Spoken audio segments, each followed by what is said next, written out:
Olá, meu nome é Tadeu. Que bom que você está aqui comigo. Eu vou começar dizendo que isso não é um podcast, mas é uma experiência que eu estou colocando em prática. Uma ideia antiga de misturar tecnologia, memórias, histórias da cidade e uma caminhada a pé. E eu estou muito feliz de realizar isso e grato, né, de você ter topado estar comigo nessa caminhada. Eu estou chamando de A Pé, Andanças, Patrimônio e Educação. E a proposta é a seguinte: a gente vai ficar junto mais ou menos durante os próximos 40 minutos. Eu vou trazer algumas reflexões, fragmentos poéticos, músicas, convidados. E a ideia é que enquanto você ouve, você faça uma caminhada pela cidade, para ouvir pisando o chão caxiense, uma caminhada pelas trilhas da memória da cidade. Como eu disse, tudo vai durar menos de uma hora. Se você precisar, dá um pause agora, vai lá, coloca um calçado confortável, pegue a sua máscara, leve uma garrafinha de água, mas não esquece do álcool em gel. Gente, máscara e álcool em gel. Vamos fazer disso um acordo nosso, um acordo coletivo. Não só agora durante o uso, né, durante a experiência a pé, mas no dia a dia mesmo. A gente anda pelas ruas da cidade e vê que a sensação é que nunca houve pandemia em Caxias, né? Talvez, enfim, repensar isso e andar pela cidade de uma outra forma, né? Mesmo ainda aí com o avançar da vacinação, eu acho que tem esperança para fazer a gente caminhar, mas a gente precisa, enfim, eu diria se comportar de uma outra forma, né? Máscara e álcool em gel, um acordo coletivo nosso, hein, gente? Pode dar um pause, se organiza aí. Quando tiver tudo pronto, eu vou estar por aqui. É sério, vai lá.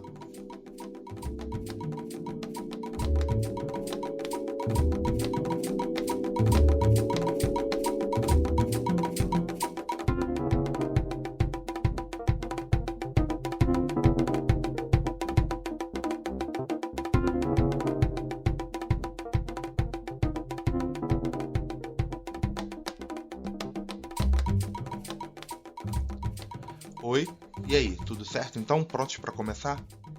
Eu preciso começar dando algumas orientações de ordem prática.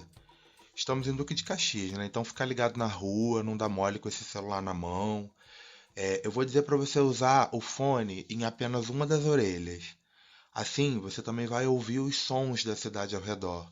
A ideia é que você ande livremente, né? Você pode buscar um novo olhar sobre os trajetos do seu cotidiano, ou pode ousar aí se perder, né, por novos rumos, direções.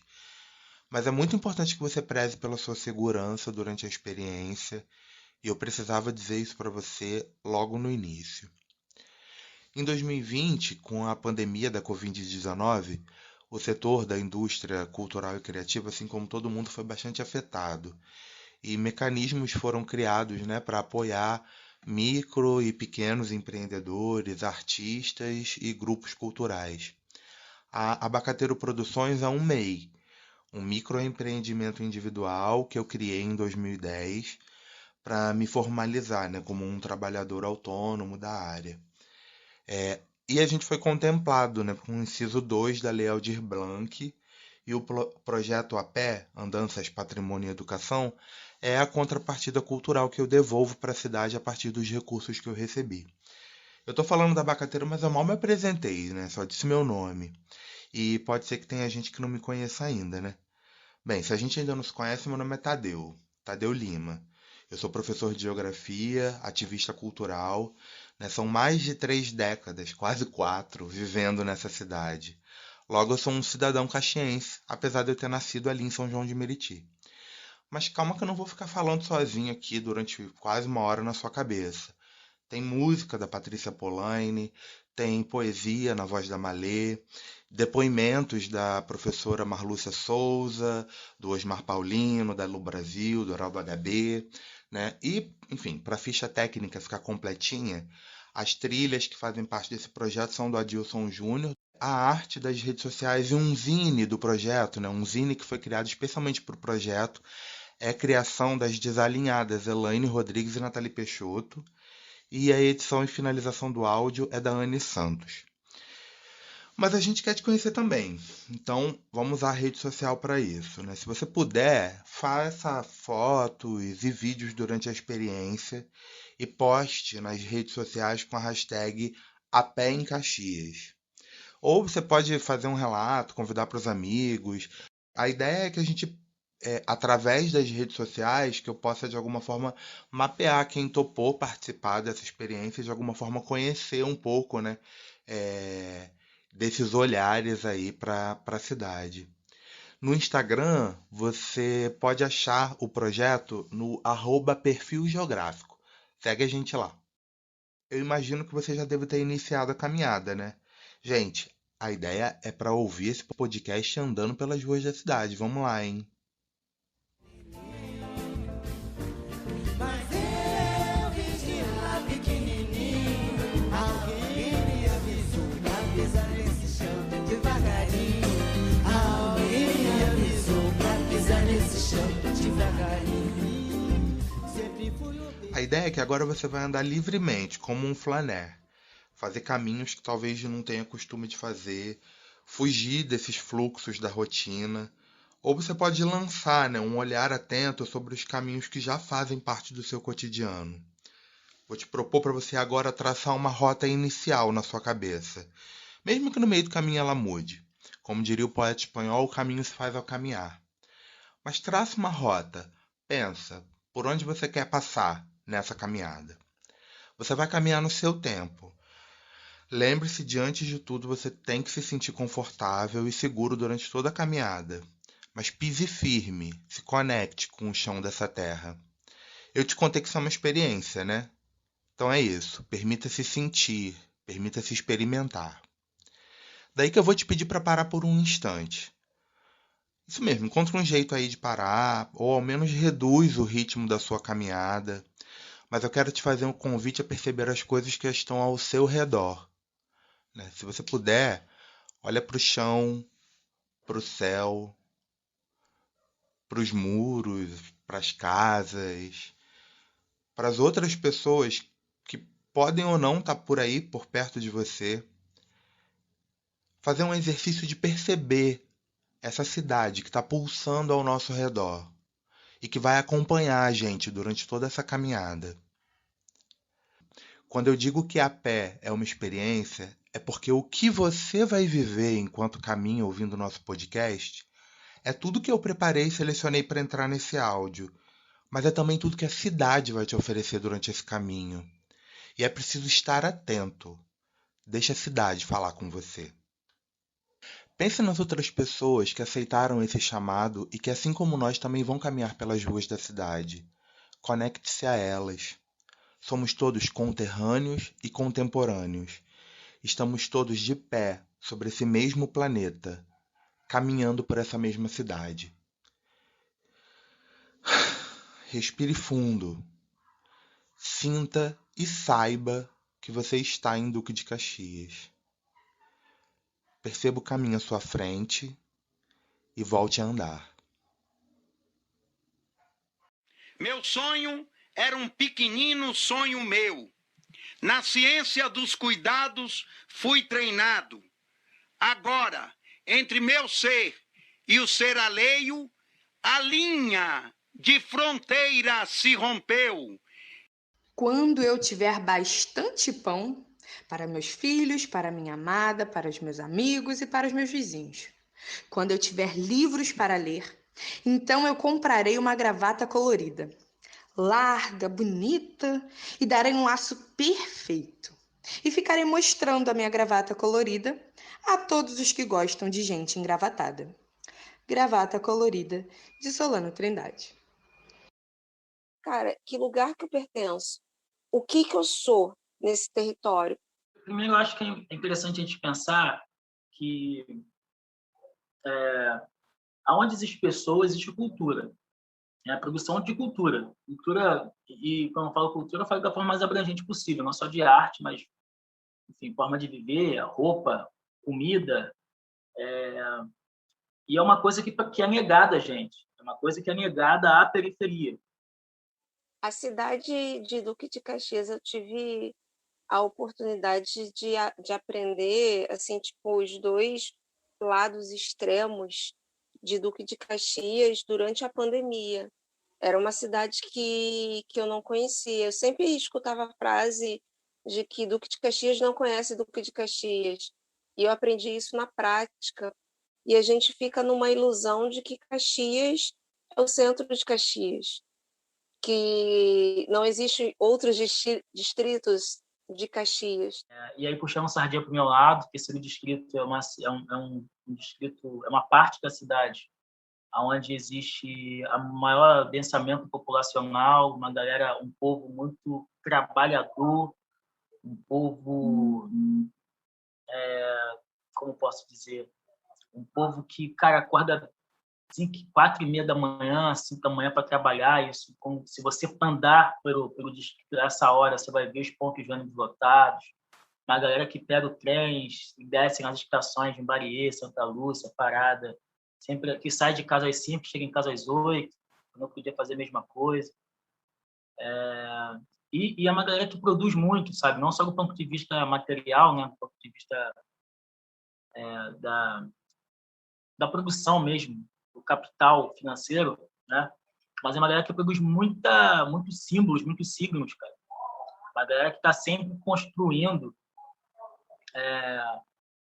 narrativas novas, formas de viver, desde das pessoas que ficam no campo, na beira do campo de futebol aos domingos, até o cara que vende, sei lá, cara, o cara que vende salada mista, sabe? Salada de fruta, na bicicleta, de porta em porta. É a roda de samba que vem no trem de sexta-feira, que sai lá da Central do Brasil e vai parar lá na Vila Mirim, em Raiz da Serra. O que é isso, cara? Que loucura é essa, né? Onde essas pessoas encontram forças, encontram alegria de viver, sendo que elas estão na base dessa pirâmide do sistema capitalista? São várias questões de preconceito que eu percebo desde a época, assim, a gente aqui, na época dos anos 90, a gente pensava que a gente não vai conseguir nada, o máximo que a gente vai conseguir trabalhar como comerciante, praticamente a gente falar que nem escravo. Teve uma época, se eu não me engano, em 2012, saiu uma matéria no jornal de que a Vila Operária era uma favela modelo da Baixada Fluminense, por ser totalmente urbanizada, por ter muitos movimentos culturais dentro da Vila Operária. Então, ela foi dita como favela modelo, ao ponto de alguns moradores acharem que não é favela.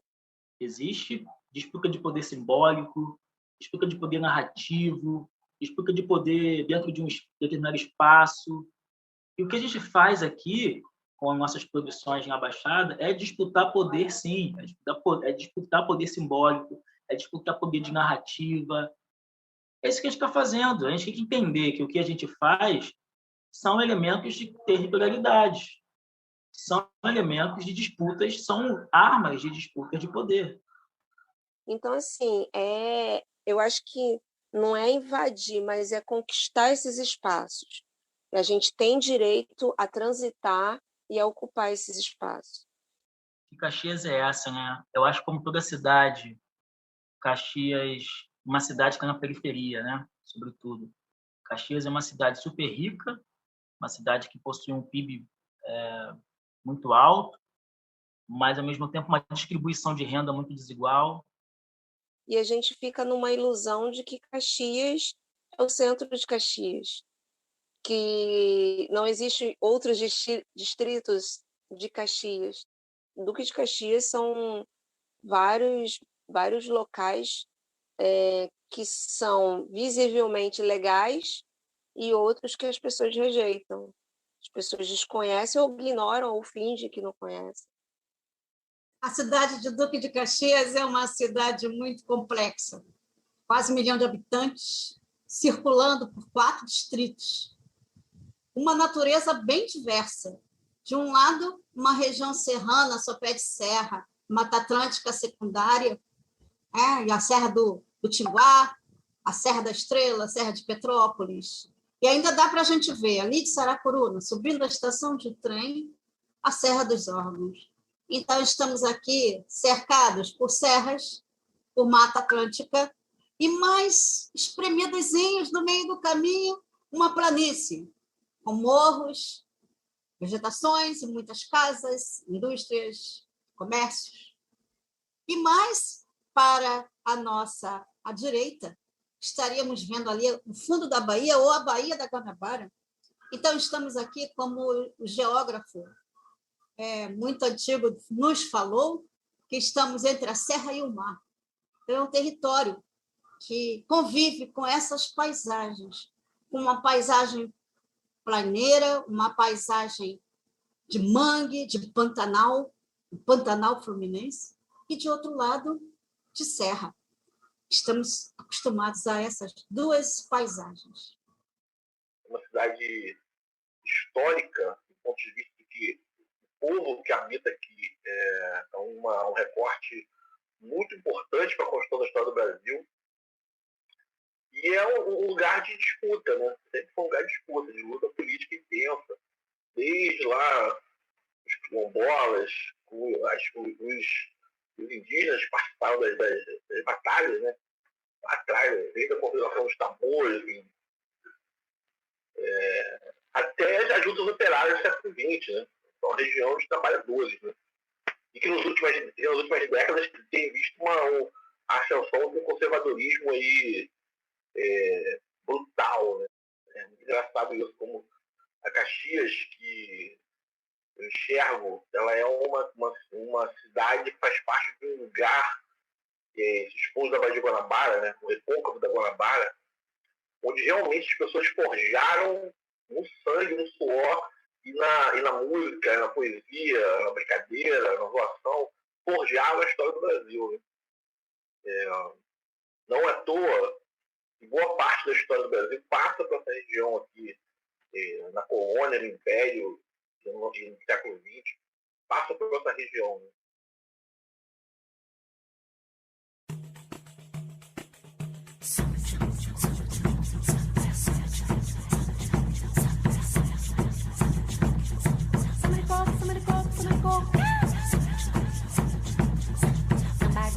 Ô meu filho,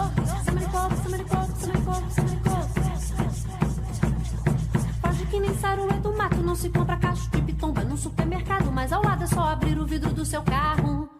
Debaixo tá diabo, dinossauro e a raiz, em cima a possibilidade vã de ser feliz, mas você não quer voltar, às origens. Quem lá vai ter que anarrier, quem lá vai ter que anarrier, pra contar o que viu, que sentiu do sonho, que sobrou do sonho, o amarelo, anil, verde, vermelho, espelho, aparelho de memoriar, quem lá vai ter que anarrier, quem lá vai ter que anarrier, pra contar o que viu, que sentiu do sonho, que sobrou do sonho, o amarelo, anil, verde, vermelho, espelho, aparelho de memoriar, aparelho de memoriar, aparelho de memoriar, aparelho de memoriar.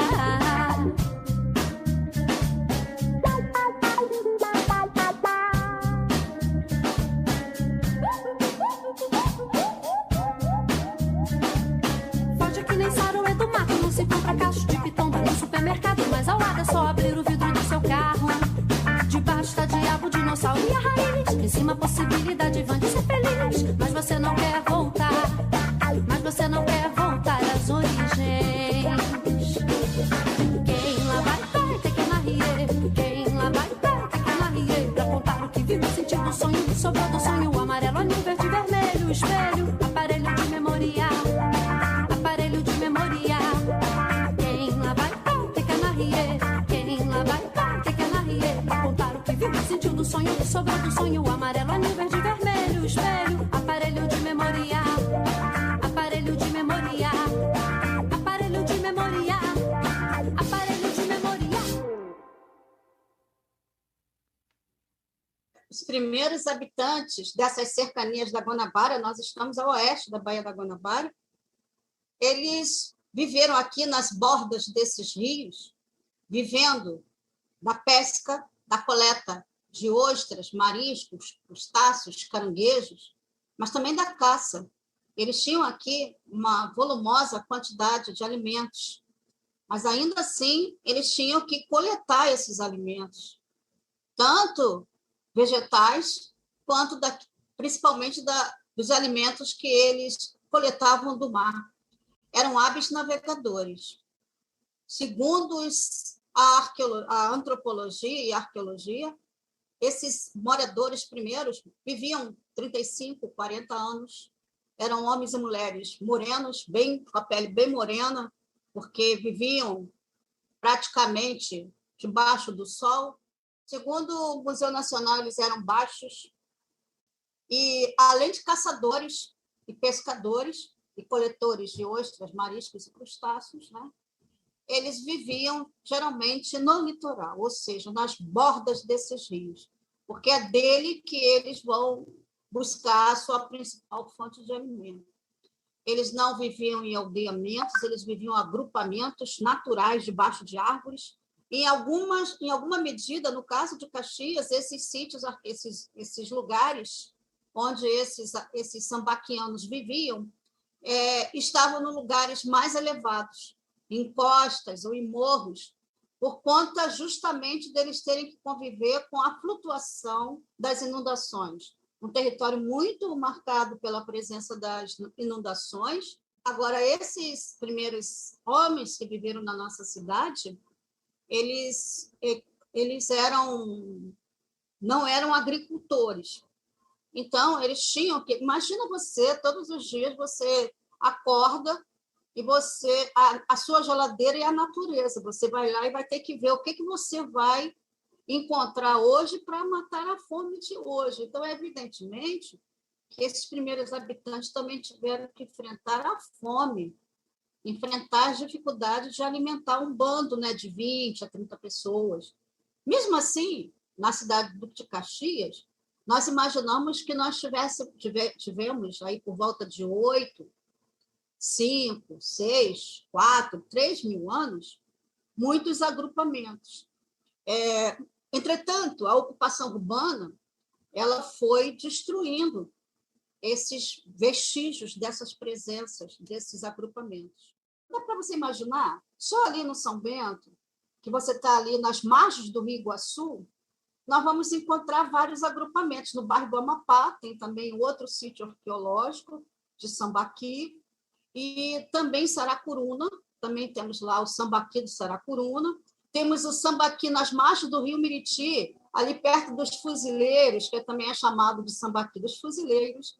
Temos um outro Sambaqui nas margens do Rio Sarapuí. Temos um da Estrada de Ferro, ali perto do Corte 8. Eles receberam esse nome de Sambaqui. Sambaqui significa, em tupi, peito de moça, porque esses habitantes formavam um amontoado de conchas, que parecia peito de moça.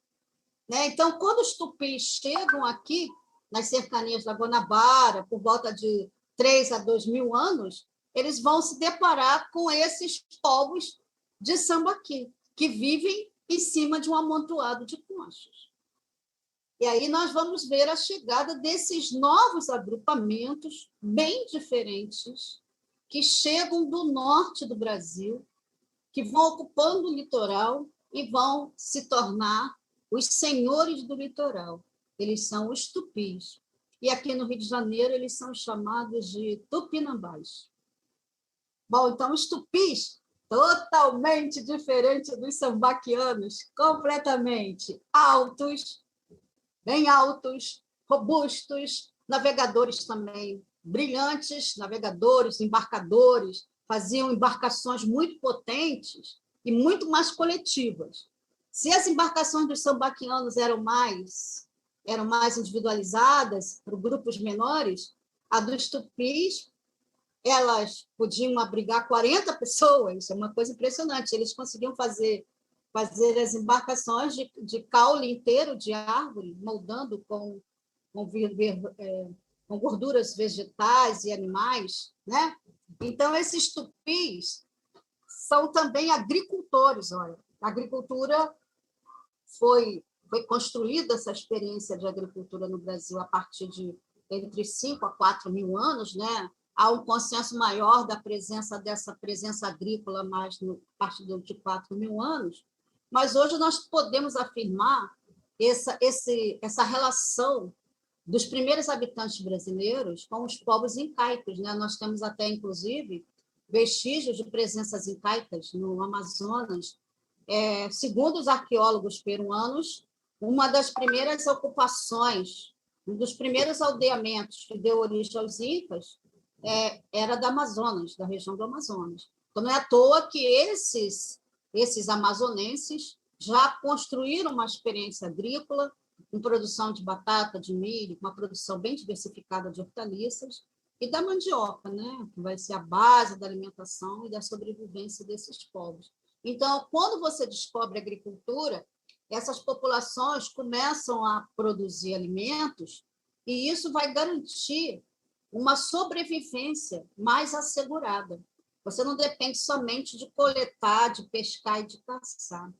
Então, você tem uma base alimentar de sustentabilidade maior, né? Então, você pode não conseguir pescar nada, você pode não conseguir caçar nada, mas você tem a mandioca para fazer o biju, né? Você tem a taioba, você tem a couve, você tem o manjericão, então você tem a agricultura que vai garantir a sobrevivência desses aldeamentos. Mas, em contrapartida, a agricultura aprisiona o homem, porque você precisa cuidar e você precisa morar não muito distante dela e protegê-la, né? E cuidar dela de uma certa forma. Isso para mim às vezes é muito louco. Parar para pensar que 5, 7 mil anos atrás já tinha gente vivendo nesse território, pisando nesse chão. Pensar, como fala a professora Marlúcia, que essas pessoas enfrentaram dificuldades, mas que também encontraram aqui, nessas terras, condições para existirem por alguns milhares de anos. E pensar também que Caxias é terra indígena, e ver ainda os sinais dessa presença indígena nos nossos modos de viver, nos nomes que foram dados aos lugares, aos rios aqui da cidade. Pensar que Caxias é também quilombo, é resistência operária. Só para a gente pensar nesses tupis, nós não sabemos como foi o encontro dos tupinambás com os sambaquianos. Se foi de enfrentamento, se os sambaquianos foram incorporados aos aldeamentos que foram sendo instituídos. Isso nós não temos como comprovar. O Sambaqui do São Bento, ele é um sítio arqueológico de população sambaquiana que viveu antes dos tupis. Não tem vestígios da presença tupi nesse sítio. E, segundo, esse sítio foi o único que foi escavado na região metropolitana, de sítio de Sambaqui, em toda a região Sambaqui, o único que foi escavado foi o nosso. E ali só se encontrou material lítico, de anzóis de osso de animais, de pedra, então, além dos esqueletos humanos. Então, não tem nenhum vestígio cerâmico. Então, nós vamos encontrar, então, essas populações tupinambás que vão se chegando, que vão se instituindo, já bem diferentes. Primeiro, porque eles vão, como eles são agricultores, eles vão ter aldeias, eles vão instituir aldeias para trabalhar nessa roça, montar essa roça, viver dessa roça. Então, aqui também, no Rio de Janeiro, na Baía da Guanabara, esses aldeamentos foram instalados na beira também dos grandes rios e, de preferência, também em lugares mais elevados para proteger das inundações. Mas nós vamos encontrar vestígios das aldeias e taperas que tinham na nossa cidade, Duque de Caxias. Quem é que nos dá essas notícias dessas presenças dessas aldeias? São os relatos testemunhos de pessoas que viveram aqui no Rio de Janeiro no século XVI. Em 1565, nós vamos ver a presença dos franceses aqui no Rio de Janeiro. Eles ficaram 10 anos vivendo numa ilha da Baía da Guanabara, a ilha de Villers-Gagnon. Olha, eles se instalam numa ilha, na boca da saída do Rio de Janeiro, da Baía da Guanabara, tem como ficar suas embarcações ali, e se eles tiverem ataque desses tupinambás, eles têm como fugir, tem canhões. Então, não é. Você vê que essa chegada não foi uma chegada tão consensual assim, apesar desses franceses já estabelecerem relações comerciais com esses tupis. Então, dá para você imaginar que eles nunca se instalaram no continente. Eles ficaram no litoral. Quando eles começam a pensar em ocupar o continente, já vêm os enfrentamentos com os portugueses. Então, dá para você entender que o território do Rio de Janeiro, de Duque de Caxias, era tipicamente território indígena. E quando os portugueses chegam, não conseguem permanecer nesse território e vão caracterizar esse território como território de índios brabos, de um território anti-lusitano, anti-português. E eu acho que esses tupinambás eram muito espertos. Eles sacaram logo qual era a dos portugueses. E essa experiência de conflito, ela já inicia em 1503, quando vem as expedições de Américo Vespúcio. Ele entra pelo nosso rio Miriti e vai atacar uma aldeia nossa que estava ali assentada nas margens do rio Miriti, entre o rio Miriti e o rio Sarapuí e o rio Iguaçu, que era chamada Aldeia Jacutinga. Eles entram nessa aldeia, levam água, comida e capturam 40 pessoas, a maioria mulheres, e levam para Portugal. Tá? Isso nos relatos do rei de Vasconcelos. Então, quer dizer, essa experiência de saque, de escravidão, vivida a partir da colonização permanente dos portugueses no Brasil, que escravizavam uns e se aliavam a outros, incentivavam as rivalidades existentes entre as tribos, entre os conflitos étnicos existentes anteriormente. Então, evidentemente que os tupis que estavam aqui no recôncavo da Guanabara sacaram logo, esses caras aí têm mais intenções. E aí se caracterizaram com uma força de resistência a essa presença portuguesa.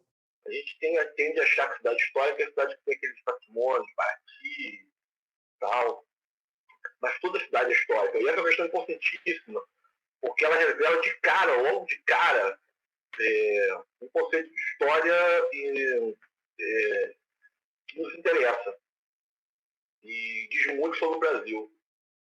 Porque a história Duque de Caxias é uma história, né? A Baixada Fluminense tem uma história impressa nela, que é a história do povo brasileiro. É uma história de quem chegou para se virar, né? Arrumar um lugar para trabalhar, um lugar para morar, teve o abandono do Estado, teve as dificuldades da violência, da galera que vai disputando o poder, né? O pessoal que teve sua história, a sua cultura meio desconsiderada, né? Meio apagada, na verdade, né? Mas com isso criou uma cidade muito rica do ponto de vista humano, né? Cultural, diverso. É isso, HB. Eu costumo dizer que na correria do dia a dia a gente não dá conta de pensar sobre essas coisas, né, que nos atravessam, nos formam. Para nós, o direito à memória ainda precisa ser conquistado. E você que está caminhando com a gente, peraí, se você estiver muito longe de casa, talvez seja a hora de começar a pensar a voltar. Eu lembro do poeta Solano Trindade, né? Que é um dos maiores poetas do Brasil, o primeiro poeta que trouxe a questão negra, assim, de forma forte para a poesia, né? E ele vivia, boa parte da produção dele, mais significativa, ele escreveu aqui em Caxias. E ele era um cara que tinha esse trânsito entre a intelectualidade do Rio, entre o pessoal da cidade aqui, né? Do povo, né? Uma forte ligação com a política. Ele foi do núcleo do Partido Comunista aqui da cidade, que era um núcleo conhecido, né? teve outra pessoa, que inclusive foi vizinho de portão do Solano Trindade, que foi o Hélio Cabral. O Hélio Cabral também é um cara muito... Eu tenho feito uma pesquisa há muitos anos sobre ele, mas assim, é difícil conseguir fazer uma coisa legal mesmo, porque os acervos ficam meio privatizados. Hélio Cabral era um sambista, compositor, morava em Itatiaia, ali na rua que é a Marchuta, que era a rua do Solano Trindade, né? E ele era da Cartolinha de Caxias, essa escola de samba que era super famosa no Rio de Janeiro, né? No meio do samba. Vários sambas conhecidos que falam da Cartolinhas, depoimentos de quem vinha para cá, Cartolinhas, Monarco, Toca da Portela, Paulo da Viola, Walter Medeiros, e vários sambas que falam da Cartolinha, muito zanata aí. E o Hélio Cabral era aqueles caras especiais, né? Foi feito umas imagens com ele na década de 90, que eu resgatei umas imagens dessa, né? Ele em movimento. O áudio é muito ruim, mas assim, dá para ver que ele era um gênio. Ele participou, por exemplo, do espetáculo Opinião. Ele foi um cara... Ele é um dos fundadores da Aula de Compositores da Mangueira, por exemplo. Que em 69 para 70 ele briga aqui com a escola, que quando a escola acaba, né? A Cartolinha de Caxias foi acabada. Ele vai para Mangueira e é recebido com pompa, né? Lá no Palácio do Samba, na Mangueira, tem o nome dele lá, o Hélio Cabral. Tem vários sambas. Um dos sambas dele famosos foi muito tempo Esquenta da Mangueira, né? Excelente do samba.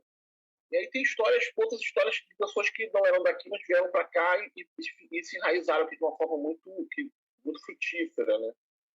Por exemplo, a Armanda Álvaro Alberto, né? Ela foi criadora da Escola Matos Condu, a Escola Regional de Meriti, que é uma história que esse ano está fazendo 100 anos. 100 anos dessa história. Uma professora novinha que vai para um lugar que era considerado sertão ainda, né? Caxias era o 8º distrito de Nova Iguaçu, Meriti, um brejo, né?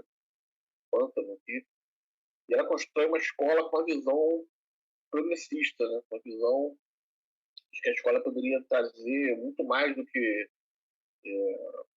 a instrução, né? Poderia ser um fator de desenvolvimento local. E da Armanda Álvaro Alberto vem a ideia de servir merenda escolar, por exemplo, para a primeira escola a servir merenda escolar, por essa sacada dela, que as crianças às vezes não aprendiam por estar com fome, né? É uma visão mesmo. E era uma escola que tinha uma biblioteca, por exemplo, que era muito avançada para a época, essa ideia, né? Trabalhava-se com horta, marcenaria, uma ideia de um museu natural a partir de coisas coletadas na própria região. A primeira escola teve a ideia de incluir a família no processo educacional, círculos de mães e pais. Uma escola muito avançada para a época. Ela tem vários problemas com isso, né? Foi perseguida aí pelo Estado do Barnes, foi presa. E ela ficou aí, a escola ficou de pé com ela até 74, até ela morrer. Ela se afastou um pouco antes, tentou doar a escola para o Estado, não conseguiu. Mas a escola está aí até hoje. É importante também porque ela também fazia esse trânsito de circular Caxias, né? E aí tem toda a história também, cara, não sei se a Marluca falou isso, mas vamos lá, porque eu ia falar da parte rural, né? Eu não sei onde está no centro de Caxias, né? Eu falo centro de Caxias. Eu acho que um personagem importantíssimo para você conhecer essa cidade de Caxias é um cara chamado Silberto Santos Lemos.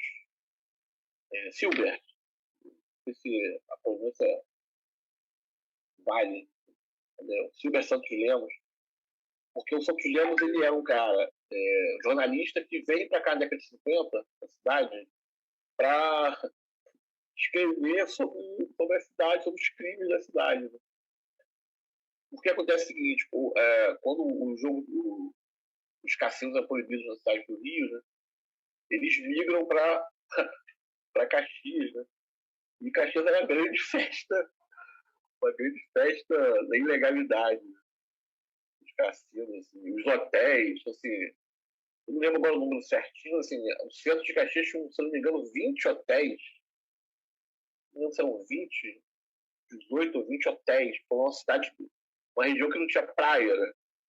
Muito engraçado. Mas era por conta do jogo, né? Então, em meio à miséria que era a cidade, né? Você tinha essas ilhas de dinheiro rolando por conta dos cassinos e já aí começa a entender o grau de desigualdade da cidade, né? A elite da cidade ela sempre foi muito rica de verdade, em contraste com o povo pobre. E aí o Santos Leão é muito engraçado, porque é uma época que está acontecendo a guerra entre o Tenório Cavalcante, que é esse líder aqui da região, que é essa figura emblemática, figura mítica, né?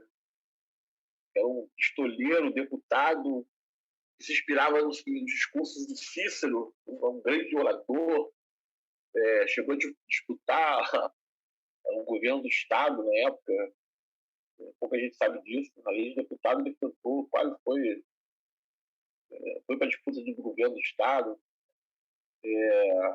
a disputa dele com o Estado Novo, né, com o Vargas lá, na verdade com o Amaral Peixoto, né, com o amaralismo. E existia aqui no Caxias a famosa Delegacia 311, a Delegacia 311, que era uma... E só ela é um sintoma de várias frases engraçadas, porque onde se começa, por exemplo, a testar coisas de tortura que depois vão ser usadas na ditadura, né? Pau de arara, por exemplo, a ideia dos grupos de extermínio também, assim. E essa disputa entre o Tenório e as forças do Estado, né, fazia a cidade virar um verdadeiro bang-bang. Aí você junta os cassinos aí.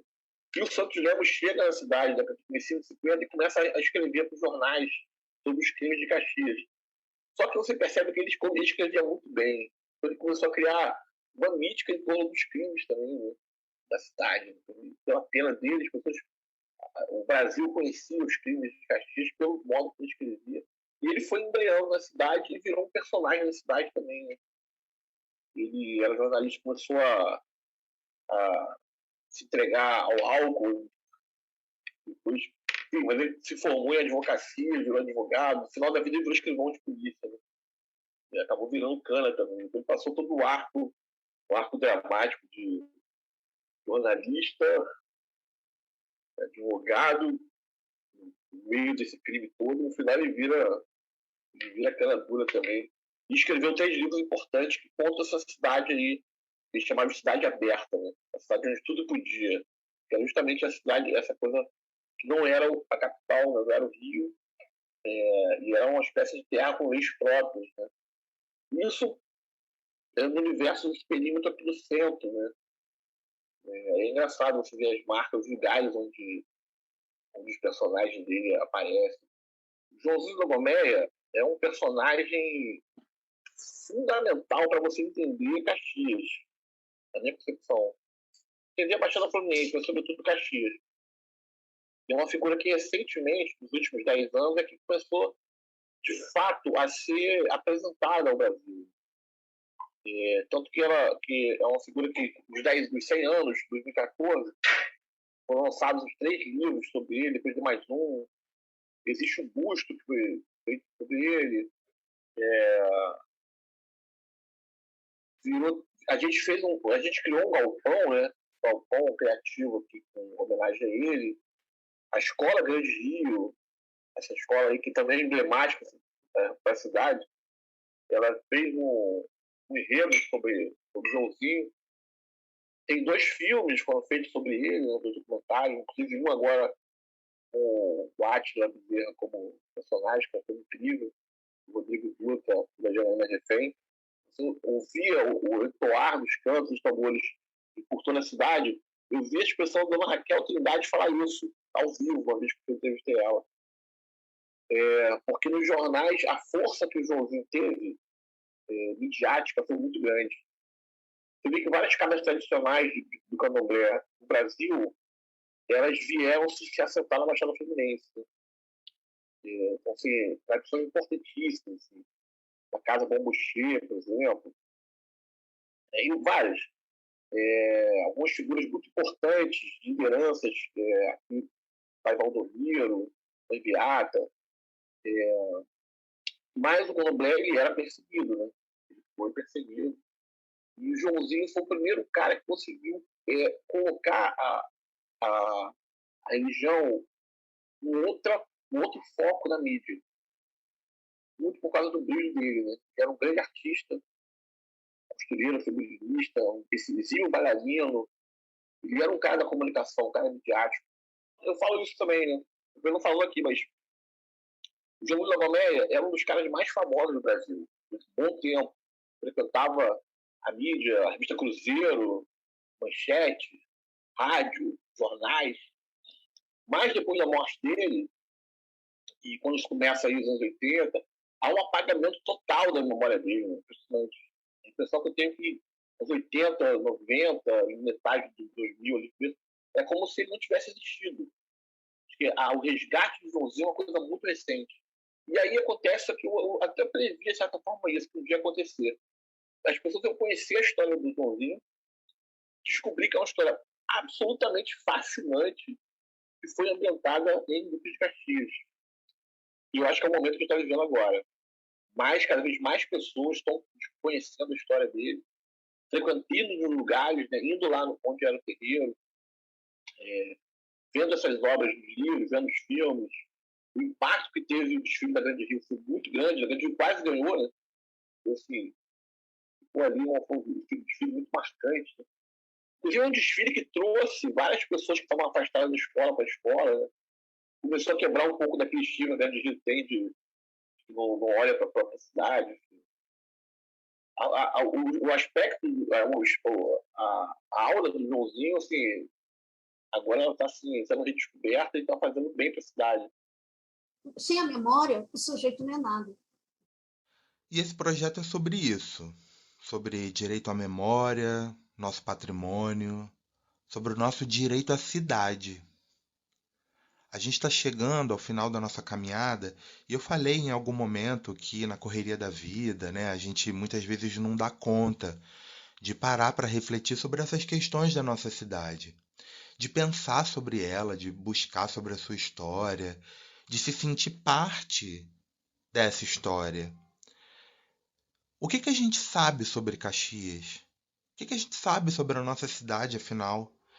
Que memórias coletivas forjam o caxiense? Que o Andar a Pé de hoje tenha sido uma oportunidade de refletir sobre essas coisas. Começar uma faísca. Que o Andar a Pé de hoje tenha sido de fato uma experiência para você. Mais uma vez eu te convido a compartilhar nas redes sociais usando a hashtag A Pé em Caxias. Relato, uma crítica, para a gente se conhecer. Compartilha também com os amigos, chama para participar com a gente. Foi uma honra ter contado com a sua companhia e até uma próxima.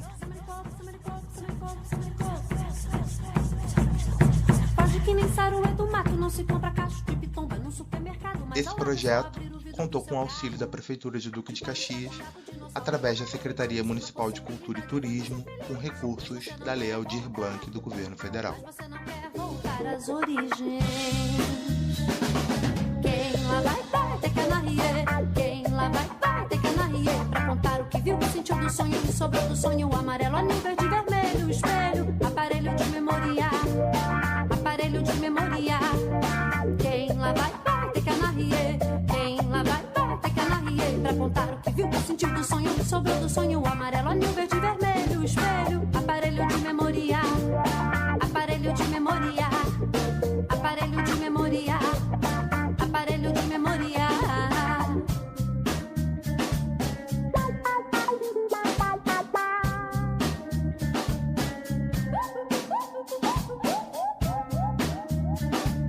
Pode que nem saruê do mato, não se compra cacho de pitomba no supermercado, mas ao lado é só abrir o vidro do seu carro. Debaixo tá diabo, dinossauro e a raiz. Em cima a possibilidade vã de ser feliz. Mas você não quer voltar. Mas você não quer voltar às origens. Quem lá vai ter que anarrier. Quem lá vai ter que anarrier. Pra contar o que vive, sentir